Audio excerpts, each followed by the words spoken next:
केपी ओलीलाई कतिचोटि र कति वर्ष, प्रचण्डलाई कति वर्ष कतिचोटि प्रधानमन्त्री बनाए चाहिँ देश बन्छ होला त? भ्रष्टाचार गरेर खानु आमाको रगत खानु सरह हो भन्ठान्नेहरू, देशलाई माया गर्नेहरू राष्ट्रिय प्रजातन्त्र पार्टीमा आउनेछ। यो 60 अरब मात्र होइन, यो लिएको कारणले चीन रिसाउँछ भने चीनसँग 70 अरब लिनुपर्छ, अनि चीनसँग लिएकोले भारत रिसाउँछ भने भारतसँग पनि 80 अरब देऊ भन्नुपर्छ।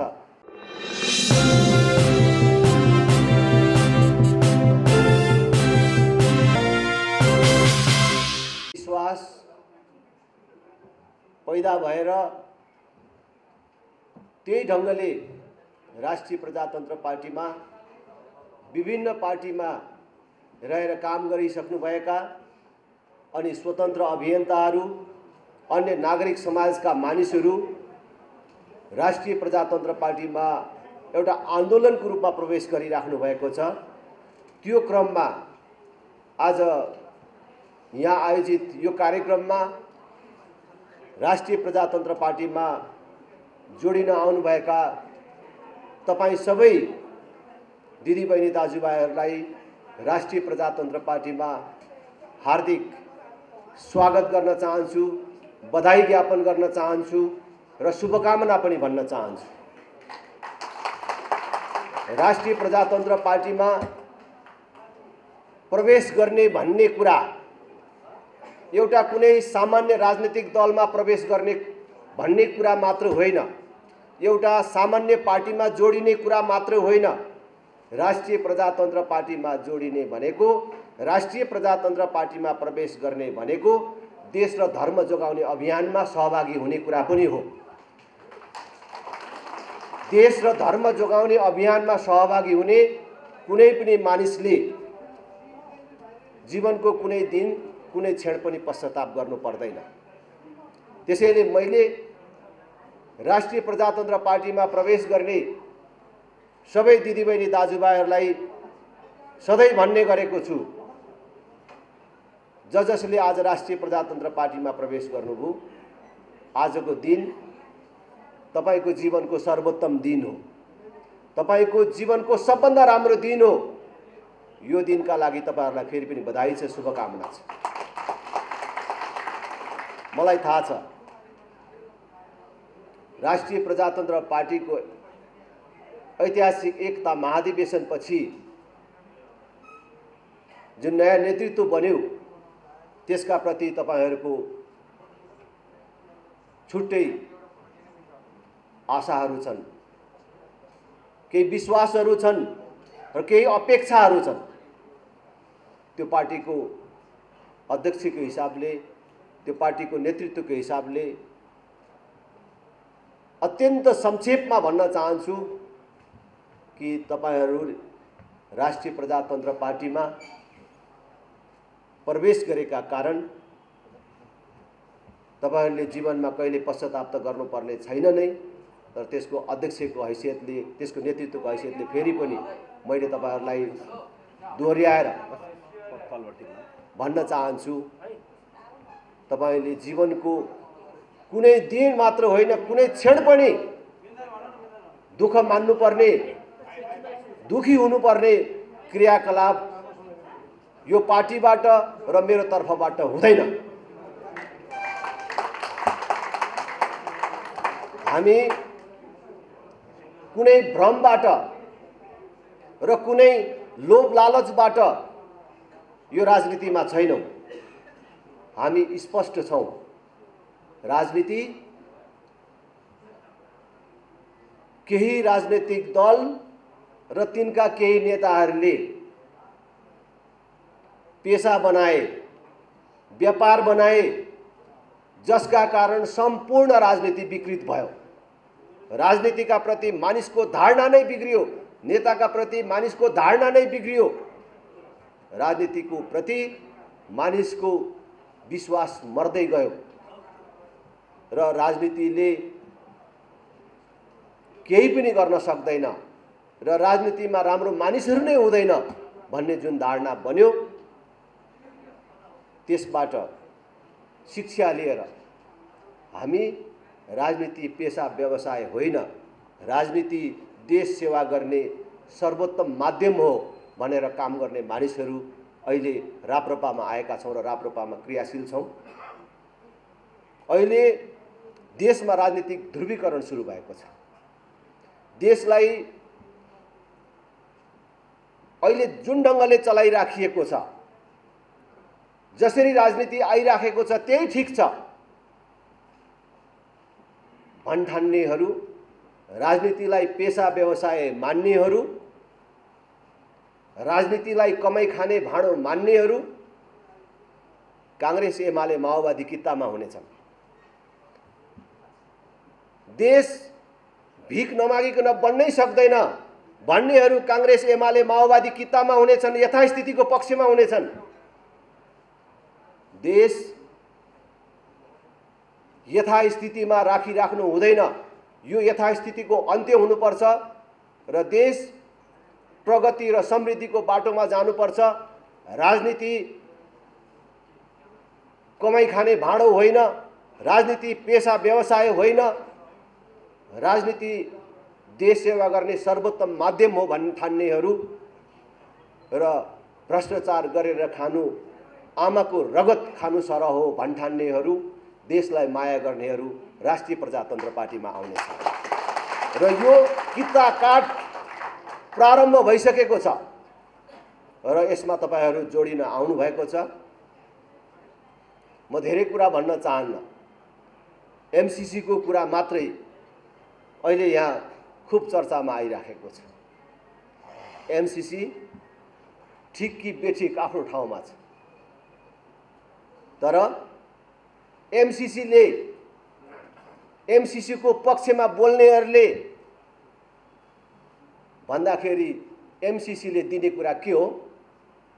अहिले डलरको भाव परिवर्तन हुँदाखेरि झन्डै 60 अरब पैसा नेपालले पाउने, अनि त्यसले बन्ने के हो?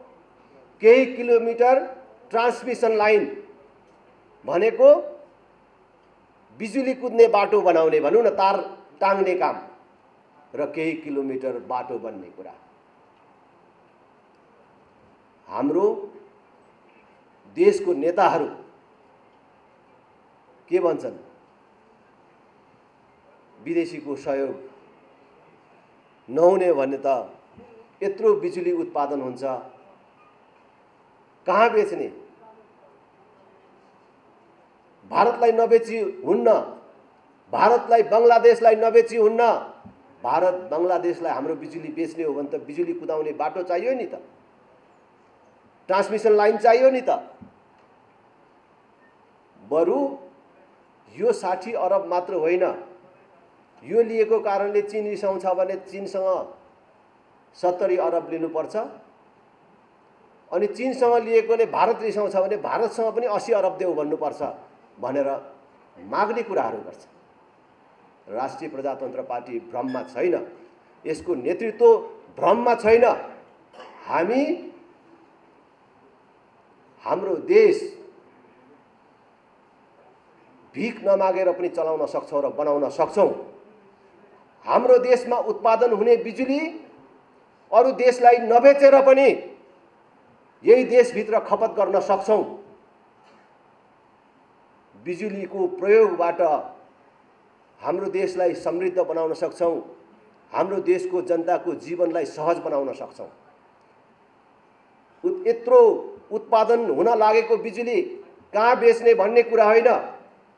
हाम्रो बिजुलीले अब यहाँ चल्ने सबै गाडीहरू बिजुलीबाट चल्ने व्यवस्था मिलाउँछ, सबै मोटरहरू बिजुलीबाट चल्छन्। ग्यासको सट्टा बिजुलीले खाना पाक्छ। हरेक किसानको खेतमा बिजुली पुग्छ। सतह सिँचाइको व्यवस्था नभएको ठाउँमा भूमिगत सिँचाइको व्यवस्था हुन्छ।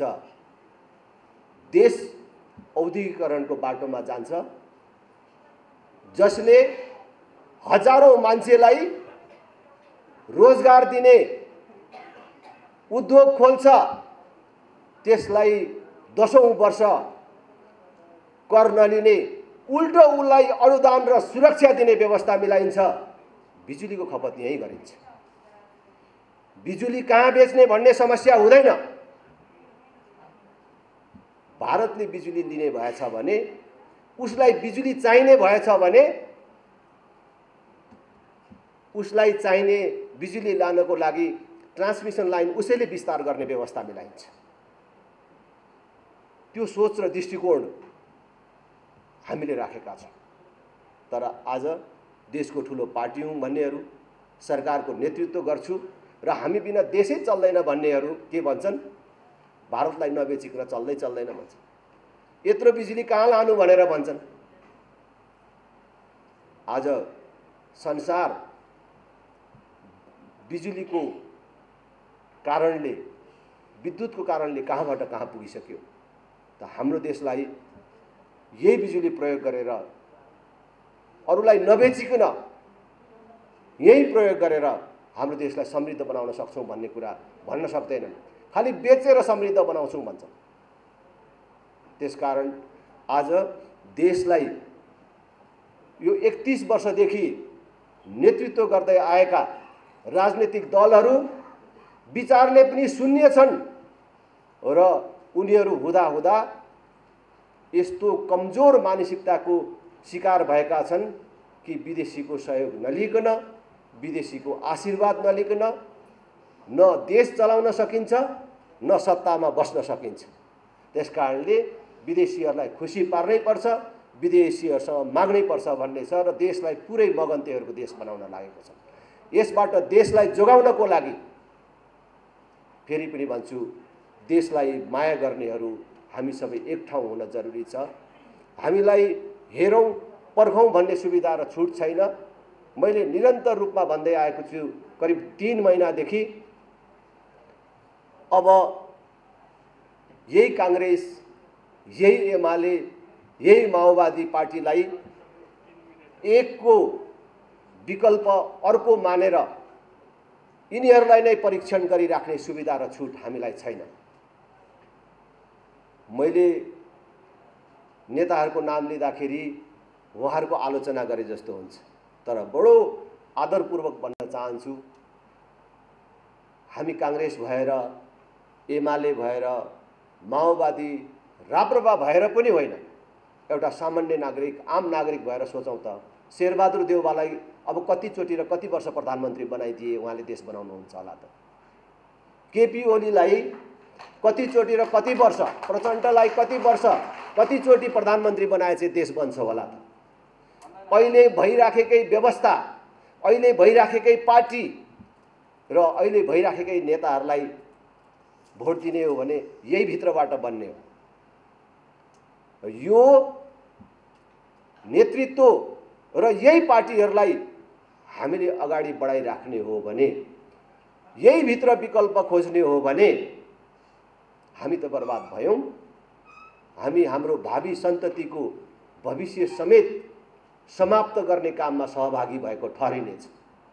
त्यसकारण हामीले हाम्रो पुर्खाबाट नासोको रूपमा प्राप्त गरेको यो प्राचीन भूमि नेपाललाई संरक्षित, सुरक्षित, अझ विकसित र समुन्नत रूपमा आउने पुस्तालाई जिम्मा लगाउनको लागि पनि हामीले 31 वर्षदेखि देशलाई बन्धक बनाउने यी राजनीतिक दल र यी नेताहरूको विकल्प खोज्न जरुरी छ, देशलाई विकल्प दिन जरुरी छ। त्यो विकल्प दिने भनेको कहिले भन्दाखेरि आउने चुनावमा। चुनाव हाम्रो निकटमा आएको छ।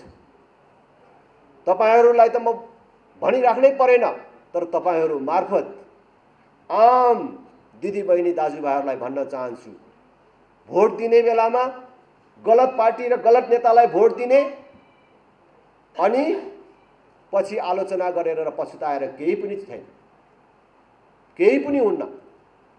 त्यसकारण चुनावको बेला यिनका विकल्प खोज्नुपर्छ, चुनावमा यिनलाई हराएर देखाउनुपर्छ र जनता सचेत छ, जनता सार्वभौम छ, जनता कसैको गोठको गाईबस्तु होइन भन्ने कुरा आउने चुनावमा प्रमाणित गरेर देखाउनुपर्छ। त्यसकारण म तपाईहरु सबलाई अब आउने स्थानीय तहको निर्वाचन र त्यो निर्वाचनमा राष्ट्रिय प्रजातन्त्र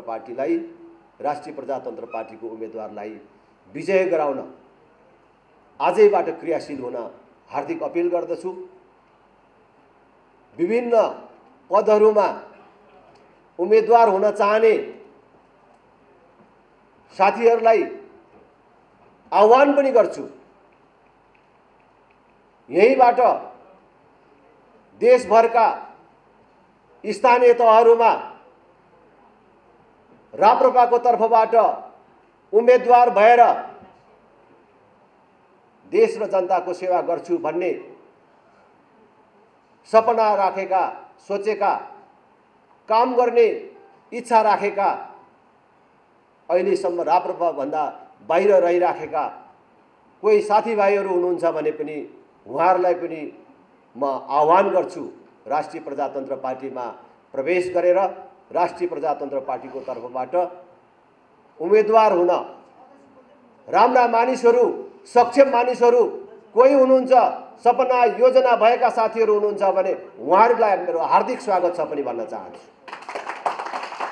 यो देश बनाउने अभियान हो, देश बचाउने अभियान हो। यो अभियानमा सबैलाई सहभागी हुन म हार्दिक आमन्त्रण गर्न चाहन्छु। यसपछि पनि इमाडोलमा हाम्रो खुल्ला सभा छ, त्यसकारणले म आफ्नो भनाइ यही संक्षिप्तमा टुङ्ग्याउन चाहन्छु र तपाईहरुलाई पनि समय छ भने त्यहाँ सहभागिताका लागि हार्दिक आमन्त्रण गर्न चाहन्छु। तपाईहरु सबलाई धेरै धेरै धन्यवाद। जय राष्ट्र, जय जनता।